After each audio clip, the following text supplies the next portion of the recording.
Comienza otra semana. Son más de las 11. En Perspectiva propone Conexión Interior. Es una presentación de Erro, cumpliendo 75 años junto al productor uruguayo. Y Surco Seguros, en sus 30 años, vos en lo importante.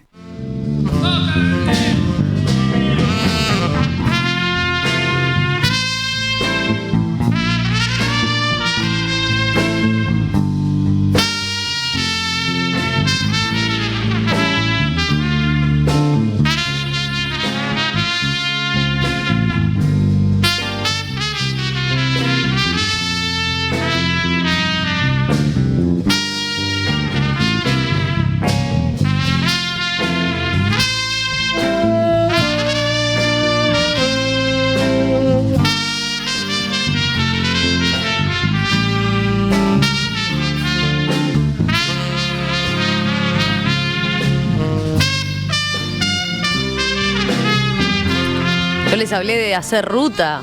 No está mal esta música de compañía, ¿eh? ¿Qué decís? Carlos? ¿Todo bien? Buen día, Romina, Gabriela, un saludo a la audiencia. Hoy que nos toca Río Negro, elegí como introducción la trompeta de Daniel Encina de Andrea, alias Bachicha, un trompetista nacido en Fraiventos, del jazz, que vivió en Chile muchos años. Falleció en Chile en el año 2017 y tocó con los Fatoruso, con Rubén Rada, con Federico García Vigil, entre otros. Realmente un fenómeno, el Bachicha Lencina. Río Negro, Romina, está ubicado en el centro del país, limita al norte con el departamento de Paysandú, al este con Tacuarembó, que lo define como con otras características, al sur con el Río Negro y al oeste tiene la costa, la belleza de los paisajes y de la costa del río Uruguay. Tiene 55.000 habitantes, es de los 3 departamentos menos poblados del país, que eso es una de las características del departamento. En la economía, la agricultura, con cooperativas, molinos, en forestación, sobre todo en el oeste, en ganadería, lechería, con Craldi como empresa emblemática. Las historias de los frigoríficos del Uruguay tiene un capítulo aparte con el Liebig Extract Meat of Company de 1868 a 1924 y el Anglo Uruguay en Fraiventos desde 1925. Hablar de la soja en el Uruguay es hablar de la historia de Jun, y hablar de Jun es hablar de la historia de la soja. Hablar de forestación es hablar de mellizos, de Sarandí de Navarro, y hablar de mellizos y Sarandí de Navarro es hablar de la historia de la forestación en el Uruguay. En los centros poblados, Fraiventos, con 24.000 habitantes, Jun, que tiene 17.000, después Nuevo Berlín, 2.500, San Javier, 1.800 habitantes, Algorta y Barrio Anglo 700, Greco, Borges, Mellizo, Bellaco, con apenas 300 habitantes, los Arrayanes, Sarandí Navarro, Las Cañas con 200, Tres Quintas, Villa María 150 habitantes y después El Ombú y Menafra con apenas 50 habitantes. Hablar de los pobladores, de los personajes famosos que habitaron en Río Negro. Hoy Gustavo Pérez, en Noticias a las 6, nos hablaba sobre Lucas Torreira y Gastón Ramírez, que salieron desde Río Negro y llegaron a los mejores cuadros del mundo y a la selección uruguaya. Podríamos agregar Jorgen de Arrascaeta, que de Nuevo Berlín pasó a Defensor, Cruzeiro, Flamengo y ya tiene una Libertadores y una Sudamericana. El obispo Heriberto Bodián, nacido en Jun, ex obispo de Melo y actual obispo de Canelones. El ingeniero en computación Rudy Lauzarov, tirador olímpico. El expresidente de la República, Carlos Fischer, del Partido Colorado, que fue el que entregó el gobierno al colegiado en 1958 al Partido Nacional, nacido en San Javier. De San Javier tenemos a Vladimir Roslik, que fue con tan solo 43 años, murió en el batallón número 9 de Fraivento, quizás la última víctima durante la dictadura, ya con muy pocos meses antes de venir la democracia. Tenemos a Juan Manuel Tenuta, quien se puede olvidar del esposo de China Zorrilla en Esperando la Carroza, con aquella camiseta blanca y esa buzarda impresentable. A José Pedro Barrán, historiador, Carlos Canzani, alias El Pájaro Canzani, músico, compositor, productor, creador de la canción oficial de la Copa América de 1995. Y después un capítulo aparte al doctor Juan José Crotogini, que fue compañero de fórmula del general Sereni en la fórmula del 71, candidato a la presidencia en el 84, su padre que había peleado en el 904 junto a Saravia. Él llega a Montevideo, hace facultad de medicina, es ginecólogo, se dedicó a la investigación del cáncer del cuello del útero, introdujo el Papa Nicolau, porque él había estudiado con Papa Nicolau, lo había conocido, presidente del sindicato médico, decano de la Facultad de Medicina, rector de la universidad. Bueno, creo que huelgan las palabras para decir lo que significó Crotogini para la Fundación, y hoy es un histórico del Frente Amplio. Tenemos el mejor que nos hable sobre Río Negro y sobre lo que es el departamento, es el invitado que tenemos de hoy, como nos gusta decir, invitado de lujo, Ignacio Zabaleta Stirling, que es propietario del tambo Marca Z, ubicado en Rincón de Francia, Jun, Río Negro. Entonces nos vamos, Romina, por Ruta 1 hasta Ruta 3, muy poquito antes de llegar a Jun, a mano derecha, ahí está Rincón de Francia, y ahí nos encontramos con Ignacio Zabaleta. Bienvenido, Ignacio, a Conexión Interior. ¿Cómo estás, Ignacio? Bienvenido. Bueno, muchas gracias por la conexión y bueno, agradecido por poder estar en esta pantalla. ¿Qué tal? ¿Cómo anduvo Carlos con la descripción del departamento? ¿Qué le agregarías vos? La verdad que es extensa, ¿no? Pero bueno, es un poco la historia real del departamento, que ha dado mucho que hablar desde sus comienzos, capaz un poco enclavado como está en el lugar que se ubica en el país, en la tierra, la mayor parte del departamento muy productiva, y bueno, eso mismo lo hace pujante, ¿no?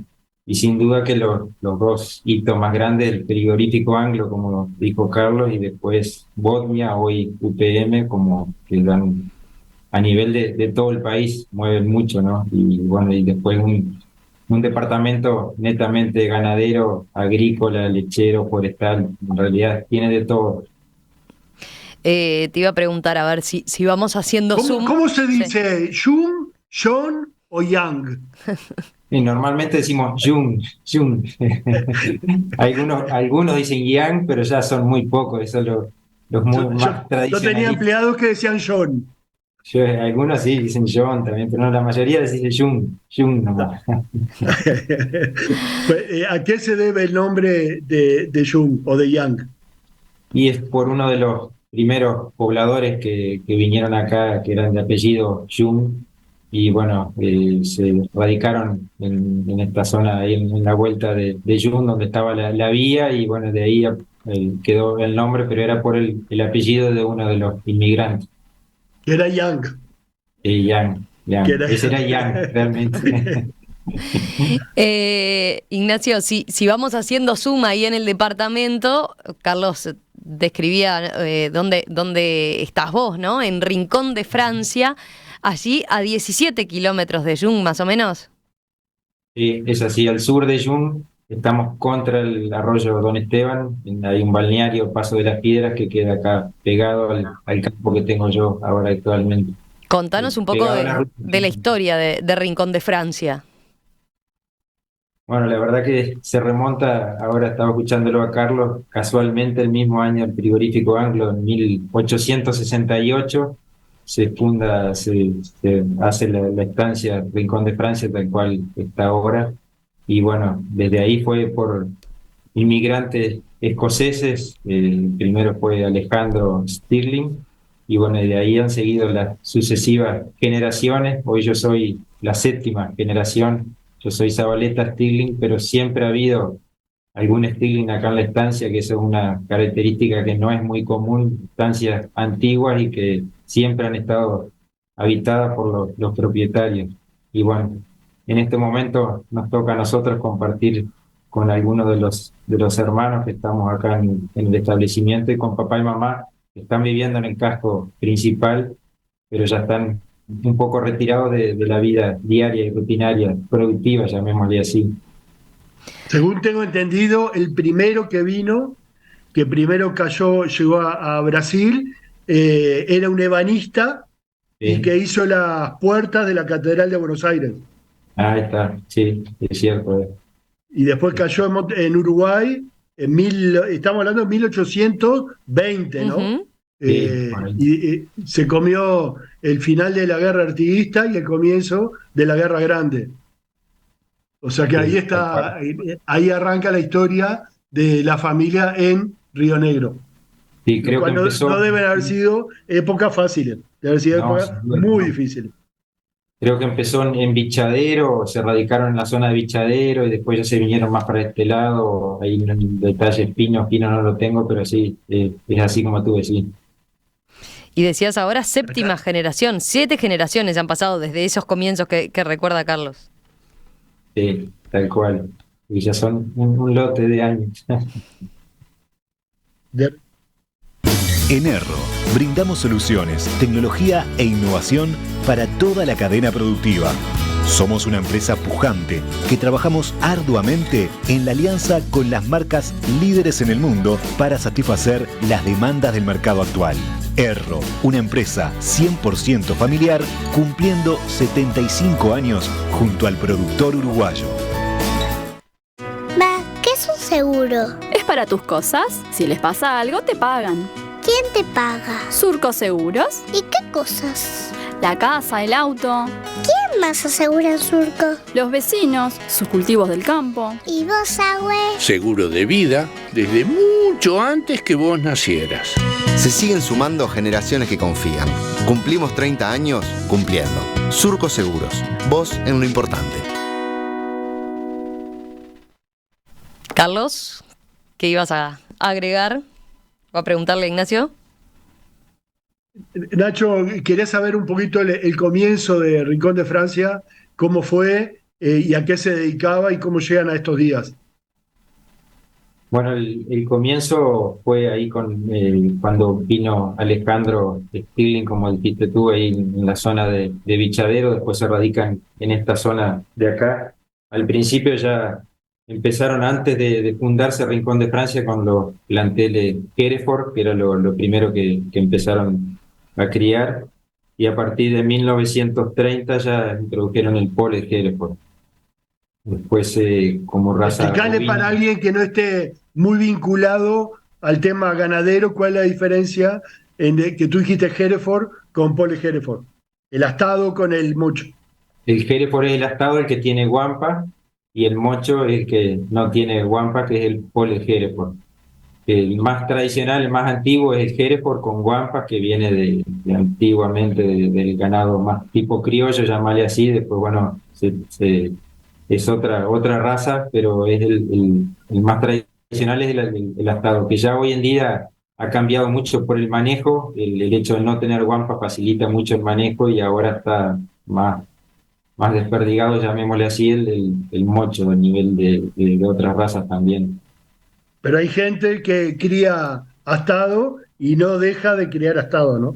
O sea, y son líneas diferentes, total. O se dedican al mocho o se dedican al astado. Sí, sí.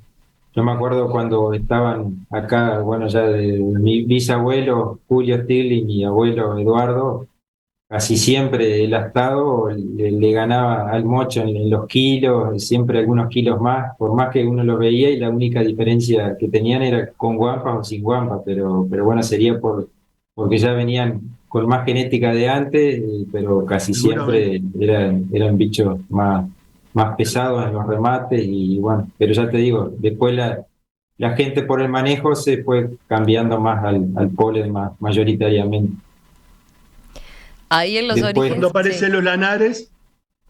Los lanares sí, el Romney Marsh en principio, ahora no recuerdo bien en qué año fue, y en el 1962 el ideal, ahí ya con la llegada de papá ya hace 56 años creo que está acá en la estancia. Bueno, yo tengo 56, papá se casó y ya vino a trabajar acá con mamá y con abuelo, y él fue el que introdujo la raza ideal en el establecimiento. Lo que había antes era Romney, y bueno, ya puso la raza ideal, una raza más fina, más fácil de comercializar la lana, y bueno, y ahí fue la que hasta hoy en día sigue el plantel ideal. El Romney ya hace unos cuantos años que se dejó.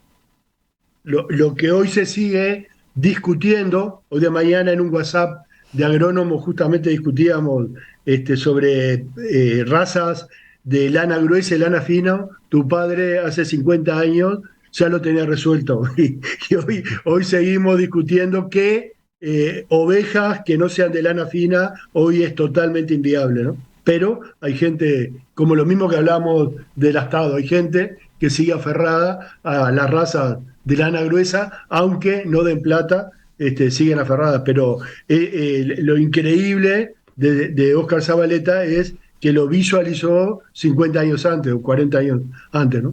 De lo que está Sí, pasando hoy y lo que se precisa hoy.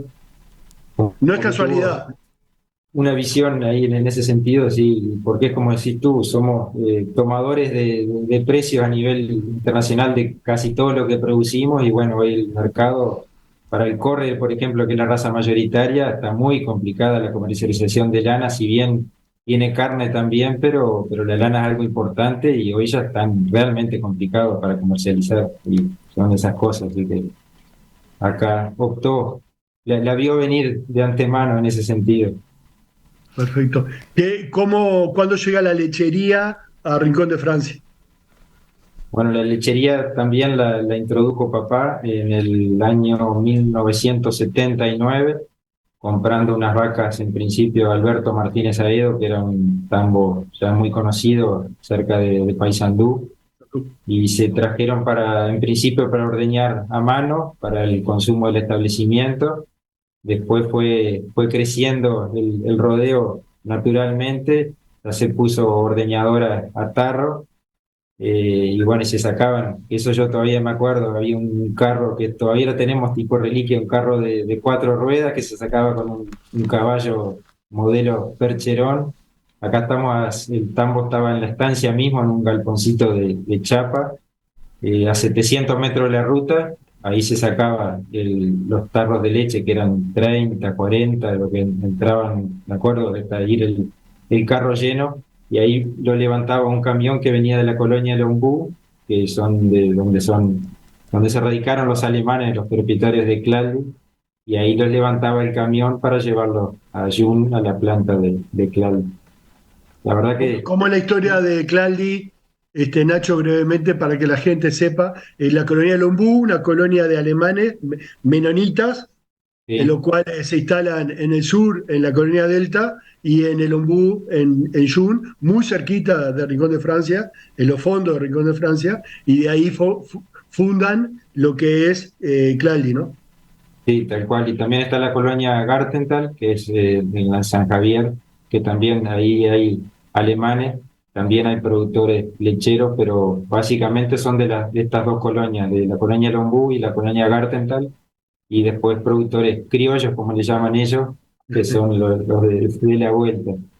Tuvimos una relación de toda la vida prácticamente con Claldi, hasta octubre de 2020, que ahí empezamos a remitir alimentos Fraivento. Actualmente estamos remitiendo alimentos Fraivento, que es una planta moderna de leche en polvo y alimentos procesados, que está en Fraivento.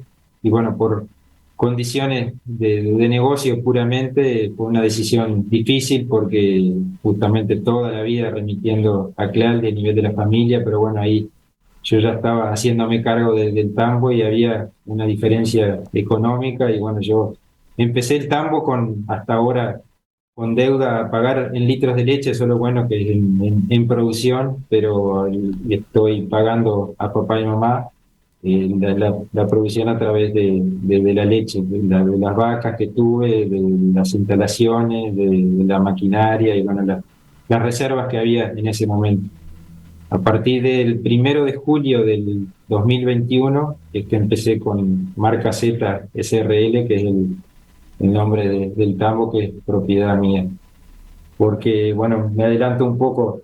En el 98, mejor dicho, volviendo para atrás, en el 98, abuelo hace la liquidación de los planteles de Rincón de Francia, ya un poco por la edad de él y que quería, antes de que terminara él, dejar las cosas bastante ordenadas, repartió el campo entre sus 4 hijos, les tocaron entre 1.200, 1.300 hectáreas a cada uno. Se dan cuenta que son extensiones que hoy en día son difíciles de conseguir, y sobre todo en estas zonas, ¿no? Pero bueno, fue lo que les tocó a ellos, y dentro de esas 1.200 hectáreas es lo que trabajamos con papá y mamá. Joaquín, mi hermano, que es veterinario, yo soy agrónomo, y Joaquín siempre se dedicó más a la parte ganadera, la invernada de los novillos y el plantel de Hereford, y yo con la agricultura y el tambo, dándole una mano a papá en eso. Y bueno, en el 2001 te decía que mamá recibe como legado de abuelo el campo, y ahí empezó Oscar Zabaleta, la firma de papá, a producir, y mantenía los rubros de siempre de la estancia, la invernada, la agricultura siempre más bien forrajera, no agricultura netamente agrícola, hacían 2 años de agricultura y después 4 o 5 años de pastura. Siempre el propósito fue de cuidar la tierra, un poco como dice el dicho, pero acá papá siempre lo llevó a la realidad. La tierra se la pedimos prestada a nuestros hijos, y bueno, si bien es muy buena tierra, pero a veces es fácil de destruirla también si no se maneja adecuadamente. Entonces, siempre fue más bien conservadora la explotación, haciendo una rotación, ya te digo, cuidando la tierra, aprovechando las bondades que tiene, sí, pero siempre tratando de cuidar. Y bueno, hasta ahora estamos un poco en ese camino también. En el tambo obviamente es mucho más intensiva la explotación, porque el negocio de por sí lo exige, pero también tratamos de hacer con rotaciones y cuidado del manejo del suelo, con todo prácticamente con siembra directa. Y bueno, al ser agrónomo eso me ayuda un poco también, y es un deber que tengo como ciudadano del país y como hijo de quien soy. Ahí Oscar hacía referencia a la carta que el jefe de los Sioux le manda al presidente de Estados Unidos, donde le pone: la tierra no les pertenece y la tierra la toman prestada a sus descendientes, a sus nietos. Una hermosa carta que creo que es es el primer manifiesto ambientalista en la historia del mundo, ¿no? La verdad que es una belleza, y es lógico que tu padre tratara de transmitirles eso. ¿Cuáles son los proyectos a futuro que tenés, Rincón de Francia por un lado, y tú concretamente en el tambo y en Marca Z? Bueno, Rincón de Francia actualmente estamos trabajando 3 de los hermanos, somos 6 hermanos, 2 varones, como te decía Joaquín, que es veterinario, y yo agrónomo, y después 4 mujeres. Estamos los 2 varones explotando. Papá y mamá repartieron el campo también en una acción que no es común, pero nosotros como hijos la valoramos mucho. Si ven, nos pone una gran responsabilidad de poder llevar adelante todo esto, pero bueno, a la vez es un orgullo por toda la tradición que tenemos, de toda la historia atrás, y bueno, y es un desafío. Y después una de mis hermanas, Luisa, también está explotando el campo, que más o menos nos quedaron 250 hectáreas para cada uno de los 6 hermanos. Entonces somos 3 los que explotamos, y le arrendamos a una de nuestras hermanas. O sea, cada uno de nosotros tres está manejando 500 hectáreas. Yo estoy con el tambo enteramente, hago agricultura para reserva, todo para abastecer al tambo, puntualmente alguna chacra de soja o algo para vender, pero si no es todo para consumo, para silo o grano para alimentar a las vacas. Manda un saludo, Ignacio, que te están escuchando algunas. Bueno. Sobre todo algunas que no sacan sé. fotos, no sé qué, rumbearon para mi palo, no para el tuyo. Bueno, capaz alguna de mis hermanas puede ser. Sí, por eso. Un saludo para Vicky. Bueno, sí, Ahí, claro. tengo un mensaje que dice: qué bueno escuchar al colega y amigo Nacho Zabaleta, gran aporte para el programa con su experiencia como productor y gran conocedor de la historia de Rincón de Francia y la zona de Jun. Un lujo de invitado. Pablo Ott, te mando un abrazo. Bien. Pablo, Lo que acaba de Nacho de explicar, que es Rincón de Francia, para empezar, es una estancia modelo, es un modelo de producción. Todos los que pasamos como estudiantes, que siempre nos recibieron con las puertas abiertas y con mucha generosidad, lo agradecemos. Pero aparte es un modelo de familia, cómo se pueden hacer las cosas bien. Es todo lo que hay que hacer bien, es lo que han hecho ellos para seguir desde 1820, de aquel gringo que se vino para trabajar las puertas de la Catedral de Buenos Aires, a lo que es hoy una familia que es referente en Jun y referente nacional para los agrónomos, que tuvimos el gusto de poder pasar y escuchar las experiencias de Oscar. Así que la verdad que te agradezco, Nacho, y es todo lo que hay que hacer bien y un referente a nivel nacional. bueno, no sé si es tan así, pero es para lo que uno trata de hacer todos los días y la verdad que con un gusto de hacer lo que realmente nos gusta, que muchas veces uno trabaja obligado en una zona u otra. Nosotros podemos decir que somos privilegiados, o será que nos criamos acá y ya amamos esto desde que nos criamos, pero realmente es un disfrute y por más que todas las cosas tienen la parte de los negocios, que por ahí tenés algunas luces y sombras, como en todos lados, ¿no? Pero salimos afuera a trabajar con el aire puro, mirando el cielo celeste, como decía Romina el día de hoy, y el disfrutar la naturaleza. Y bueno, a mí lo que siempre me gustó de la agronomía, que es un desafío en todo sentido, y eso lo puedo experimentar acá con el tambo, porque es tanto de la parte vegetal, tratar de producir lo máximo para que los animales lo aprovechen de la mejor manera, después la parte genética, la parte agrícola, o sea que todo hay que tratar de que produzca de la mejor manera, conservando los recursos naturales y bueno, para que el negocio rinda, ¿no? Porque es como todo, esto todo es por plata y bueno, muy lindo, pero tiene que ser rentable y bueno, eso es lo que tratamos de hacer todos los días. Nacho, ¿cómo fue la anécdota del viaje con el toro desde Inglaterra? Ah, esa, la verdad que ya han pasado un lote de años, de 1989, que abuelo fue jurado a la exposición de la Royal Windsor Show en Inglaterra. Ya había ido en el 74 en un viaje con mamina, como le decíamos a mi abuela, y lo nombraron en el 89 jurado de esa exposición, que es la más importante de Hereford. Bueno, él juró, le encantó el toro de Gran Campeón, que era un toro mocho por el Hereford, y también en las recorridas que hizo aprovechando esos días de nuestro establecimiento, le gustó otro astado y bueno, compró los dos toros. Y llegó acá y hizo Hasta ahí bárbaro, hasta ahí bárbaro. Pero había que traerlo. Claro. había que traerlo. Porque hasta esa época ya se empezaba la inseminación, pero recién estaba empezando. Todavía se usaba de traer animales del exterior. Ya hoy en día eso no corre por los costos. Bueno, y dice, los toros hay que traerlos. O viene un inglés de allá y le tenemos que pagar el pasaje de vuelta, o a uno de acá. ¿Te animás? Digo, bueno, yo sería un poco por la inconsciencia. Con 18 años algo de inglés había estudiado y digo, bueno, es un desafío y lo tomé como que, bueno, si abuelo me lo pedía... Tenías sé que ir, no le vas a dejar. Claro. No le podía fallar, por algo me lo pedía. Y bueno, y así fue.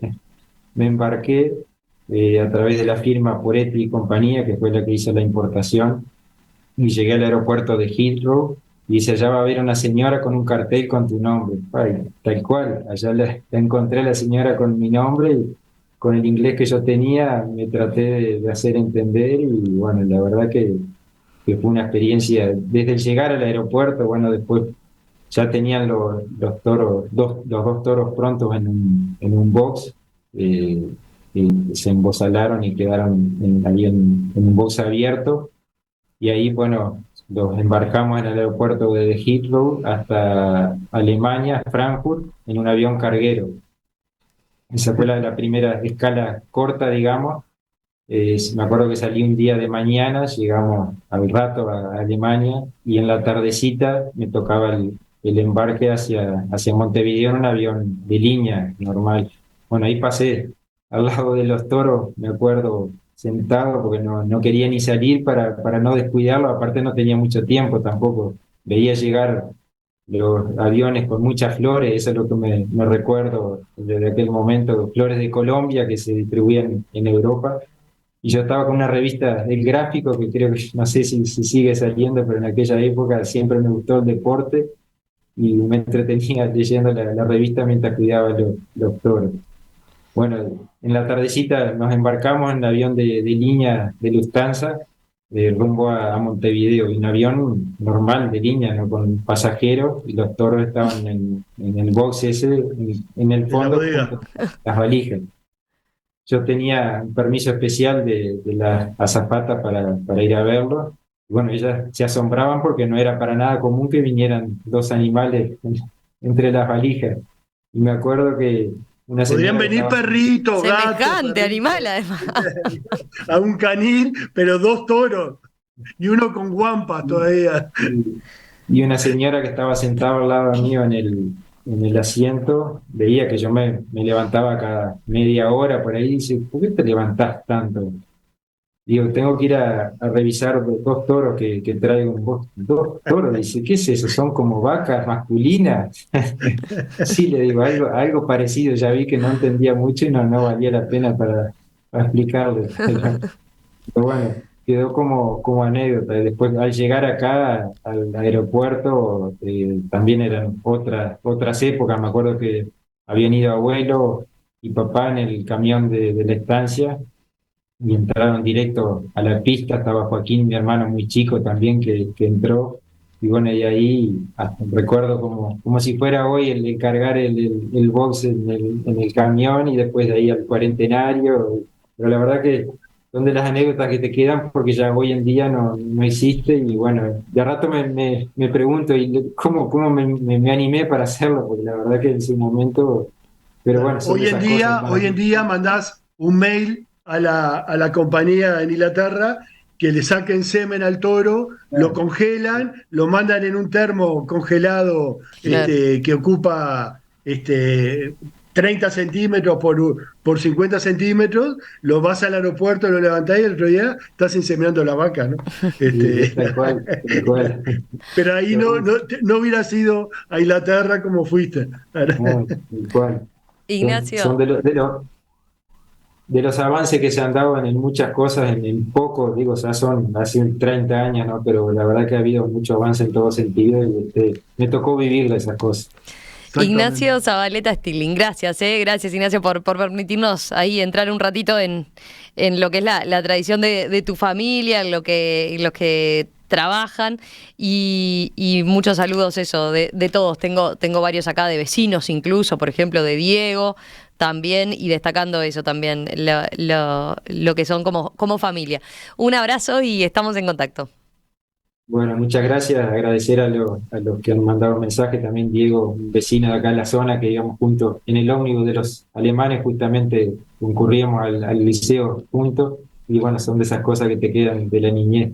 Y transmitir, simplemente uno que vive en el campo, para los que escuchan de la ciudad, que tiene que gustarle obviamente estar afuera, pero es una vida totalmente sana que uno la disfruta día a día y bueno, es como todo, hay que cumplir horarios, pero capaz que no es como una oficina, no tenés que entrar y marcar tarjeta, te regulás un poco los horarios diferentes, pero hay que estar todos los días, empujar el carro, como se dice, pero muy contento, bueno, y agradecido a ustedes por la entrevista y bueno, es un orgullo para nosotros a nivel de la familia de poder contar un poco lo que hacemos y estamos aquí gracias a los antepasados que tuvimos también.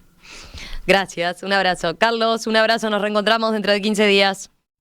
Chao, chao. Nos encontramos dentro de 15 días tratando de hacer puentes entre el campo y la ciudad. Conexión Interior es una presentación de Erro, cumpliendo 75 años junto al productor uruguayo, y Surco Seguros, en sus 30 años, vos en lo importante.